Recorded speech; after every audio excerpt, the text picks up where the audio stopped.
இன்றே டவுன்லோட் செய்து உங்கள் ஃபேவரட் ஷோக்களை என்ஜாய் பண்ணுங்க. துர்கா, ஈவினிங் நீ ஃப்ரீயா? ஒன்றும் இல்லை, நம்ம வெளியே போகலான்னு. துர்கா, என்ன பேசாம இருக்க? உண்மையாவா சொல்றீங்க? ஏன், என் மேல எதுவும் நம்பிக்கை இல்லையா? இல்ல நீங்க திடீர்னு கால் பண்ணி வெளியில போலான்னு சொன்னதும் நம்ப முடியலங்க. அப்படியே கனவு மாதிரி இருக்கு. அப்போ இன்னும் கூட உனக்கு நம்பிக்கை வரல? அப்படி இல்லங்க, சும்மா அதிர்ச்சியில இருக்கேன்னு சொன்னேன். சரி, ஓகே. அப்போ நான், நீ, தெய்வம் 3 பேருமே வெளியே போறோம். ஒரு நல்ல ரெஸ்டாரண்ட்ல போய் சாப்பிடுறோம். ஓகே? சரிங்க, கண்டிப்பா போலாம். சரி, நீ ஈவினிங் வருவல்ல? அப்புறம் ஏதோ முக்கியமான வேலை இருக்கு, கேஸ் இருக்குன்னு சொல்லக்கூடாது. இல்ல அதெல்லாம் சொல்ல மாட்டேன், நான் வந்துடுறேன். எனக்கு முக்கியமான கேஸ் வந்து அந்த மினிஸ்டரோட மகன் இருக்கான்ல, அவனோட மர்டர் கேஸ் தாங்க. இப்ப கூட அந்த கேஸ் விஷயமா ஒரு முக்கியமான ஆளை பிடிக்கதா வெயிட் பண்ணிட்டு இருக்கேன். முக்கியமான ஆளா? நீ நீ என்ன சொல்ற? அமைச்சரோட பையன் கேஸ்ல ஒரு பொண்ணு சம்பந்தப்பட்டிருக்கான்.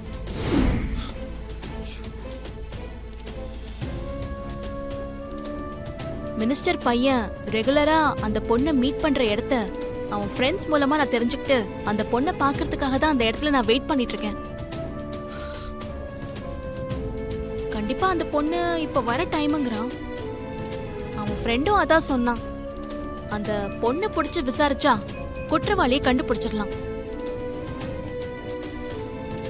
அத மட்டும் நான் முடிச்சிட்டு வந்துடுறேன். நாம ஈவினிங் கண்டிப்பா வெளியே போலாம்.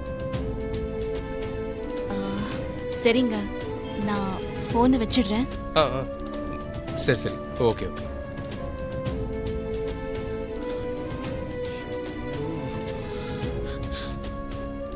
துர்கா சொல்றது குந்தவைதான். துர்கா குந்தவையை பார்த்துட்டானா கண்டிப்பா துர்காவுக்கு சந்தேகம் வந்துடும். முதல்ல குந்தவைக்கு ஃபோன் பண்ணி விஷயத்த சொல்லுவோம்.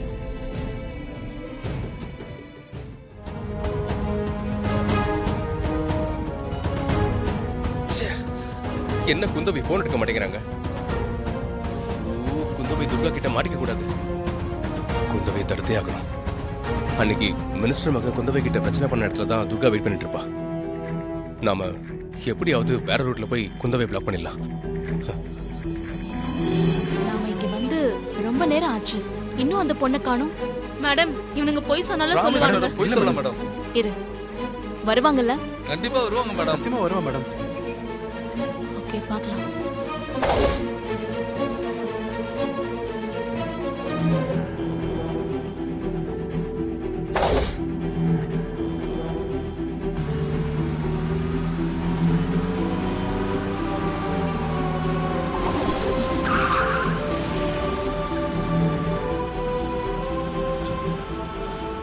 குந்தவை, கொஞ்சம் வண்டியில இருங்க. என்னாச்சு சூர்யா? ஐயோ, பேசுறதுக்கு நேரம் இல்ல, வண்டியில இருங்க. என்னாச்சு சூர்யா, சொல்லுங்க. ப்ளீஸ்ங்க, வண்டியில இருங்க.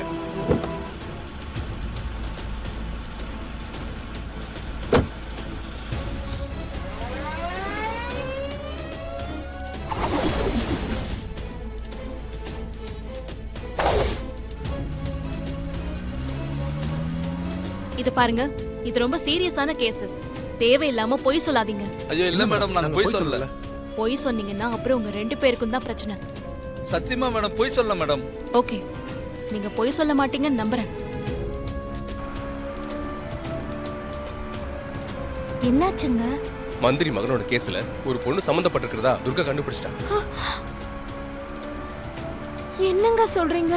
செத்து பொண்ணோட ஃப்ரெண்ட்ஸை கூப்பிட்டு நீங்க வர வழியில உங்களுக்காக வெயிட் பண்ணிட்டு இருக்கா. நான் துர்காக்கு ஃபோன் பண்ணும்போது தான் இந்த விஷயத்தை பத்தி தெரிஞ்சுக்கிட்டேன். நானும் உங்களுக்கு கால் பண்ணிட்டே இருந்தேன், நீங்க எடுக்கவே இல்லை போனை. அதனாலதான் நான் கார் எடுத்துட்டு நேரா வந்துட்டேன். துர்காவை ஏமாத்துறது சரியா படலங்க. பேசாம துர்கா கிட்ட நடந்ததெல்லாம் சொல்லிடலாம். இல்ல இல்ல, வேணாம். இப்போதைக்கு நம்ம அவசரப்பட வேண்டாம். அமைச்சருக்கு ஏதாவது உண்மை தெரிஞ்சிருச்சுன்னா அப்புறம் கோவத்துல துர்காவுக்கோ இல்லை என் பொண்ணு தேவிக்கோ தான் ஆபத்தா வரும். அது மட்டும் இல்லைங்க, முதல்ல உங்க கல்யாணம் நல்லபடியா முடியட்டும். அதுக்கப்புறம் சரியான நேரம் பார்த்து நம்மளே இந்த விஷயத்தை துர்கா கிட்ட நேரடியாக சொல்லிடுவோம். உனக்கு என்ன வேணும் கேளு.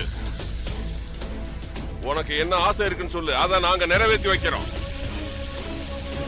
தயவு செய்து உன் பாதுகாப்புல இருக்கிற வைரத்தை மட்டும் திருப்பி கொடுத்துரு. ஐயோ என்ன இது குருஜி பாம்பு கிட்ட பேச்சுவார்த்தை நடத்திக்கிட்டு இருக்கிறாரு. தயவு செய்து உனக்கு என்ன வேணும்னு கேட்டு வாங்கிட்டு உன் பாதுகாப்புல இருக்கிற வைரத்தை கொடுத்துரு. சீக்கிரமா டீல முடிங்க குருஜி.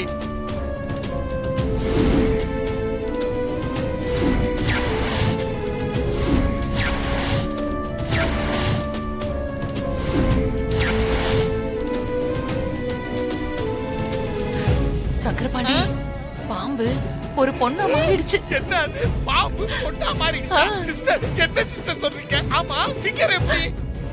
இப்படி போட்டேன்னா கண்ணு பொண்ணாலும் நீ அடங்கலையா? அப்படியே வாயிலே குத்து அமைதியாரு.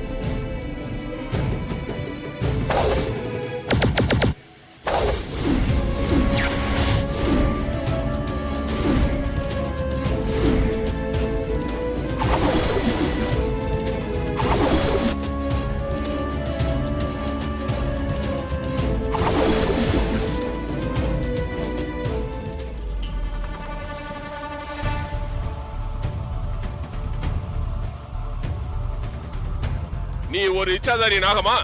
ஆமா, நான் இச்சாதாரி நாகம்தான். ம். ஏன் சிஸ்டர் இச்சாதாரி நாகம்னா என்ன சிஸ்டர்? ஆமா, இதெல்லாம் ரொம்ப முக்கியம் உனக்கு. வாயை மூடுன்னு சொன்னேன். ஒரு டவுட்ட கூட கேட்க விட வாய் மாட்டேங்கிறீங்களே. உன்னுடைய தேவை என்னன்னு சொல்லு. உனக்கு வேண்டியதை நான் செஞ்சு கொடுக்கறேன். உன் பாதுகாப்புல இருக்கிற வைரத்தை மட்டும் எனக்கு கொடுத்துரு. அநியாயமா சாகடிக்கப்பட்ட என் கணவரோட உயிர் எனக்கு வேணும். பாவம். நீ என்ன சொல்ற?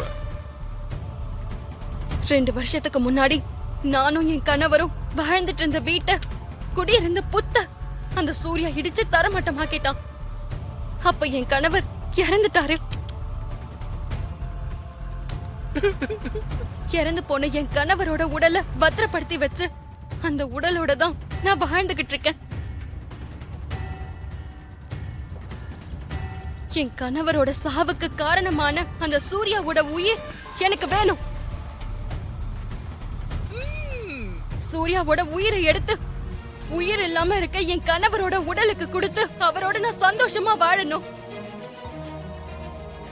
அதுக்காக தான் சூர்யாக்கு பாதுகாப்பா இருக்கிற வைரத்தை அவன் வீட்ல இருந்து எடுத்துட்டு வந்து ஏன் பாதுகாப்புல வச்சிருக்கேன்.